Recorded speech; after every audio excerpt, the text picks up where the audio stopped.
আসসালামু আলাইকুম, welcome to my new blog.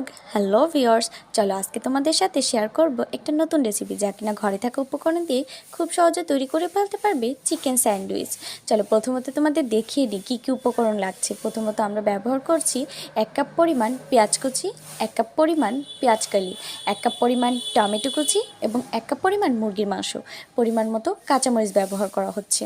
এবং এরপর আমরা একটি পাত্রে 1 কাপ পরিমাণ মুরগির মাংস দিয়ে সব ধরনের মশলা উপকরণ দিয়ে ভালো করে ম্যারিনেট করে নেব এবং ম্যারিনেট করে 30 মিনিটের জন্য রেখে দেব।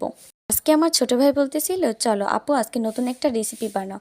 তখন আমি বললাম কি বানানো যায়, তখন ও বললো যে চিকেন স্যান্ডউইচ বানাও। তো আমি ভাবলাম চলো আজকে তোমাদের সাথেও শেয়ার করা যাক। এরপর প্যানে পরিমাণ মতো তেল দিয়ে আগে থেকে যেই ম্যারিনেট করা মাংসটা আছে ওটা কড়াইতে দিয়ে ভালো করে লাল লাল করে ভেজে নেব এবং ভেজে নেওয়ার পর এর মধ্যে টমেটো কুচি দিয়ে পুরটাকে নামিয়ে নেব। পর বাটার দিয়ে হালকা পরিমাণ পাউরুটিটাকে সেঁকে নিয়ে এর মধ্যে মাংসের পুরটাকে দিয়ে স্যালাড মানে হচ্ছে শসা এবং টমেটো দিয়ে সস দিয়ে পরিবেশন করো ইয়াম্মি ইয়াম্মি চিকেন স্যান্ডউইচ।